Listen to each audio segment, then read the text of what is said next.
This is Hinchusatsu, a joint production between Tsuburaya, the company that created the Ultraman franchise, and Rankin Bass, the company that created those Christmas stop-motion specials. Moving on. And directed by Alexander Grasshoff, Suganobu Kotani, and produced by Rankin Bass founder duo Arthur Rankin Jr. and Jules Bass, and Noboru Tsuburaya, the son of Eiji Tsuburaya, 1977's The Last Dinosaur, or Polar Probe Ship Polar Bowler.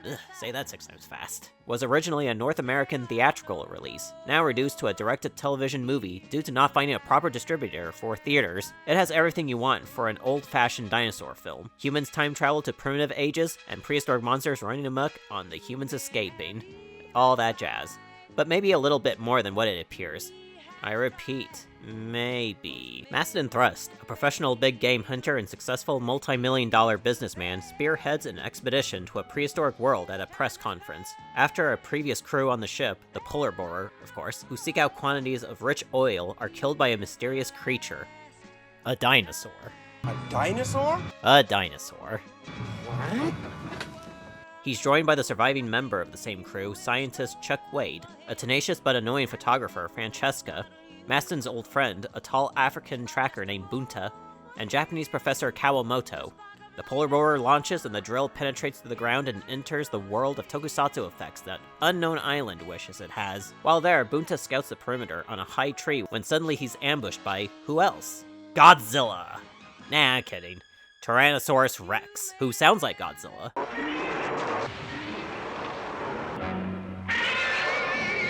The crew escapes and returns to find the camp destroyed with Kawamoto dead, and the polar borer taken by the T-Rex. And Maston becomes determined with vengeance to settle the score in killing the dinosaur, as our heroes, along with the primitive native Hazel, fight valiantly against detours in the form of non-sequitur primitive ham and abject nutty tone whiplash.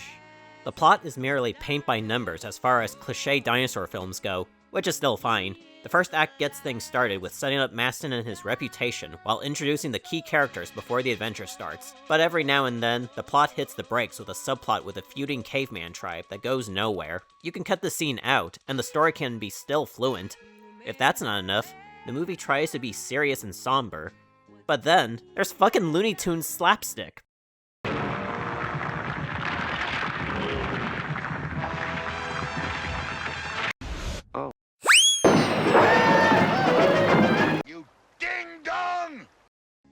Juxtaposed to an otherwise sincere theme, involving parallels between Maston and the movie's star Tyrannosaurus, he's a man who owes his life to killing and practically bloodlust and could not escape it. This adds a feeling of tragedy to the character, as he's cursed to continue this kind of lifestyle, especially by the end when he made his decision to stay behind in the prehistoric world where the Tyrannosaurus lives its own life, without conforming to common lifestyles of how humans live.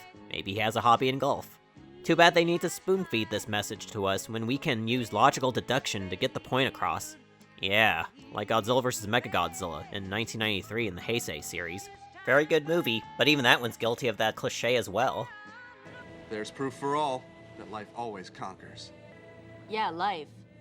Against artificial life. Reptiles or humankind. We all fight to protect our offspring. There's also a misguided notion of trying to implement a message on the women's rights movements that occurred in its second wave in this decade. It's poorly meddled surrounding Joan Van Ark as Frankie, and it pathetically goes nowhere as well. And on that note, for a movie that has Polar Borer in the title, it doesn't have any important relevance. It just gets tossed away by the Tyrannosaurus after he attacks the camp, and it remains obsolete until it's eventually found at the end. Maston is just your typical determined hunter who has a Captain Ahab persona, and he really chews the scenery with his hammy, tough guy snarls. I mean, sometimes when he shouts, he sounds like a legitimately mad dog. All right, and we have it! Now! Now! For what it's worth, Richard Boone makes it worthwhile for his tough, no-nonsense tenacity, and like I pointed out in the story and theme section, his arc has an aura of tragedy. Chuck has practically the same no-nonsense attitude, except he is more honor-bound to his mission. He's kind of a grumpy hard-ass at times, always lashing out particularly when Frankie and Maston get too chummy with each other within this love triangle, developing his animosity for Maston. Bunta! You can make out with Chuck later! Frankie is such an airhead, annoying and quite imbecilic, and just manipulative in some sections. In the case of the opening, and as I point out partially about the misguided opportunity for the women's rights angle, she shallily degenerated of being objectifying by seducing Maston earlier just so she can be chosen by Maston to join the adventure, and being a stereotype housewife when the movie progresses in its second act. If she was at least fleshed out and is made more headstrong and having some intelligence, she would be more likable. Stupid! You're so stupid! With the other characters, there isn't a lot to say. Bunta's pretty cool, just a simple track hunter, and there was one moment of him having lighthearted fun as well. And at least being a voice of reason at one point to Maston to defuse the tension with him and Chuck by the third act, but otherwise, he doesn't have anything going on. Poor Professor Kawamoto is severely underdeveloped, having been set up later to be killed off to justify the Tyrannosaurus' menace, and serving as a motivation for Maston to hunt and kill the dinosaur. Hazel is a more sympathetic character, but she gets figuratively and literally nudged aside with little to no investment to make room for the main plot with Maston, to which she suddenly has the hots for. It's gotta be the bags. Oh yeah. The dinosaurs and other creatures are the highlights, of course. When compared to the quality of previous B-movie dino flicks, Tsuburaya put pretty good effort. The movie's Tyrannosaur is quite fun to watch, though it's not Rexy from Jurassic Park. It's what you expect for the title Tyrant Lizard King. Ferocious, relentless, cutest expressive pair of eyes you've ever seen. I get the actual Tyrannosaurus Rex is supposed to be a skilled and professional hunter, but this feeling of suspense is barred down by character incompetency that just comes off as forced. It's embarrassing. But to be fair, it can actually be hilarious if you don't think that much of logic. I know, I had a good laugh, especially this scene. Sorry, Kawamoto. You know what's more strange than a Ninja Rex? How about a cave dinosaur? Yeah, that sounds like simple wishful thinking. But that's not what we get.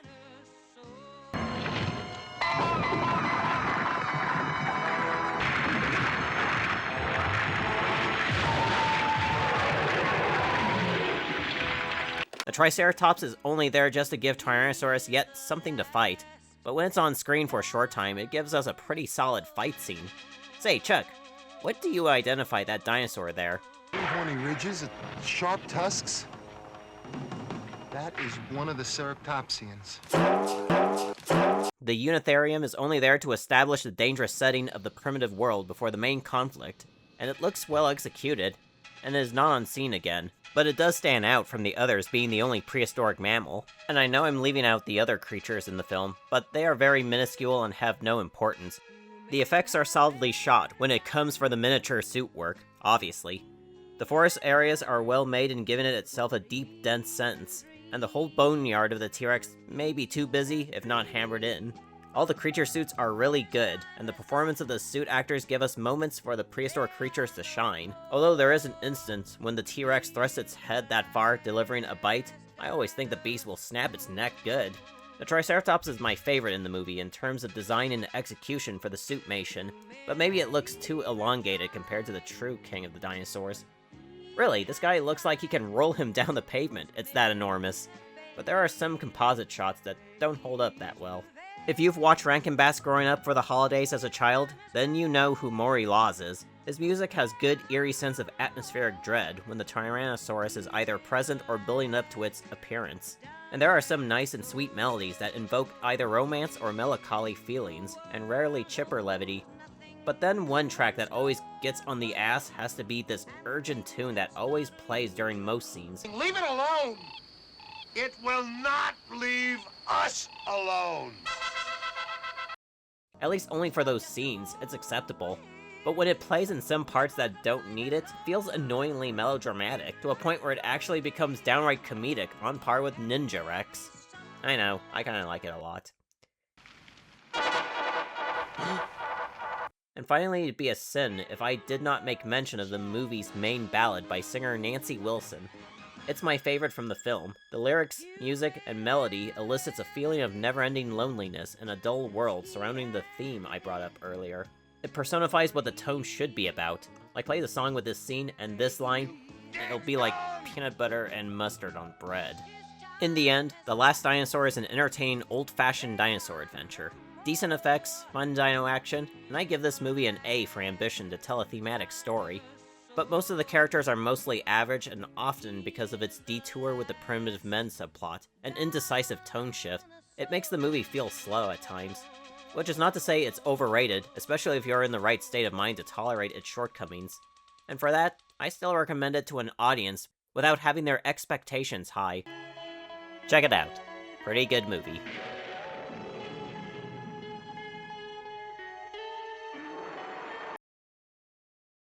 Something funny going on. Dinosaur power!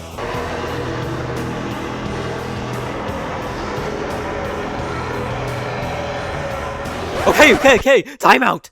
Godforsaken 9 to 5 got me on a loop! I need to get my math cosplay prepared now for this one bit! Okay, LG, just as we rehearsed, you understand what the plan is?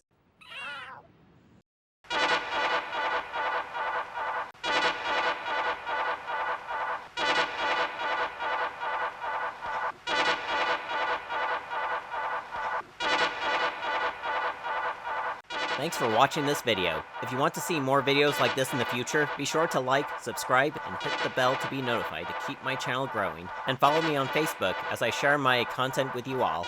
This has been Tokusatsu. Later.